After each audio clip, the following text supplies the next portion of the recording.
की प्रैक्टिस में ही निकल जाता। कुछ महीनों बाद एडमंड की तलवारबाजी में जबरदस्त सुधार आया। अब एबे को दिखने लगा था कि एडमंड उससे भी बढ़िया तलवारबाज बन चुका है। एक शाम बातचीत के दौरान एडमंड को पता चला कि एबे पहले स्टेडियाज नाम के एक बहुत ही अमीर परिवार के लिए काम करता था। उसके मालिक ने बहुत दौलत कमाई थी और अब नेपोलियन ने एबे को इसी खजाने की जानकारी हासिल करने के लिए कैद करवा रखा है। ये सुनकर एडमंड को बहुत गुस्सा आया, क्योंकि वो भी नेपोलियन के धोखे की वजह से ही अंदर बंद है। दिन पर दिन सुरंग की खुदाई उन्हें आजादी के और करीब ले जा रही थी। एक दिन उन्हें सुरंग की जमीन में पौधों की जड़ें दिखने लगी, जिससे एबे ने हिसाब लगाया कि वो दोनों बाहर निकलने के काफी करीब हैं।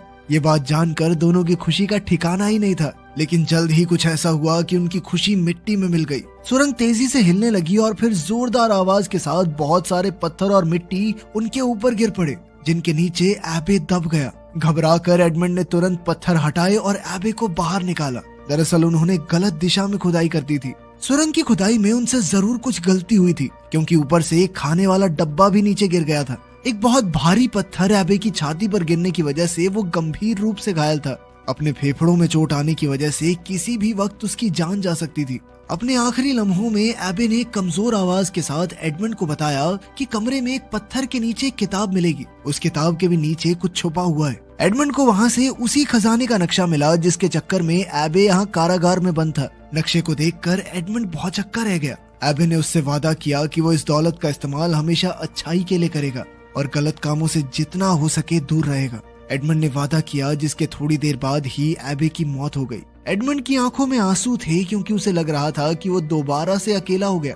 तभी गार्ड खाना देने आया तो एडमंड दीवार के पीछे छुप गया। गार्ड ने आवाज भी लगाई पर कोई जवाब नहीं मिला। जब वो चेक करने अंदर आया और उसने एबे की लाश देखी तो वो घबराकर अपने सीनियर्स को रिपोर्ट करने चला गया। एडवर्ड ने तेजी से सुरंग का मुंह छुपाया और वापस चला गया। कुछ देर बाद गार्ड अपने कुछ साथियों के साथ वापस आया और एबे के शरीर को बॉडी बैग में डाल दिया। एडमंड सुरंग में छुपकर उनके जाने का इंतजार कर रहा था। जैसे ही गार्ड्स वहां से गए, एडमंड खामोशी से कमरे में घुसा और एबे की लाश को देखने लगा। लाश को देखते हुए एडमंड के दिमाग में एक आइडिया आया। उसने जल्दी से एबे की लाश की जगह ले ली। कुछ देर बाद वार्डन अपने आदमियों के साथ लाश को वहां से ले जाने के लिए आया। ये जेल एक सुनसान टापू पर थी, इसीलिए उन्होंने सोचा कि लाश को समुद्र में फेंक देना ही सही रहेगा। इस दौरान एक गार्ड खाना लेकर एडमंड के कमरे में गया, लेकिन जब बार बार दरवाजा खटखटाने के बावजूद भी किसी ने चूं तक नहीं की तो गार्ड को शक हुआ। वो दरवाजा खोलकर अंदर गया, लेकिन वहाँ उसे एडमंड नहीं बल्कि एबे की लाश मिली। जिसके बाद वो गार्ड चिल्लाता हुआ वार्डन को बुलाने के लिए गया।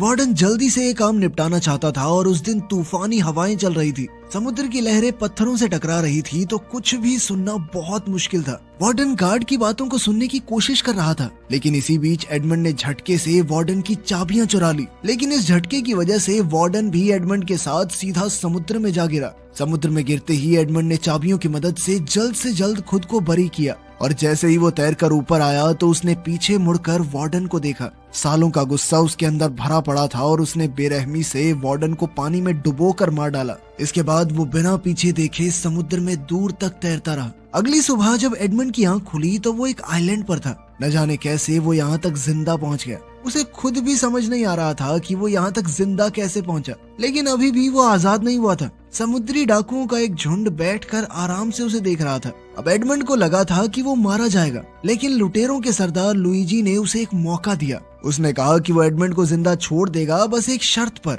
एडमंड को उनके एक गद्दार साथी जकोपो से लड़ना होगा, जिसे वो वैसे भी जिंदा गाड़ने वाले थे। अगर जकोपो जीत गया तो वो उनकी टीम में वापस शामिल हो सकता है।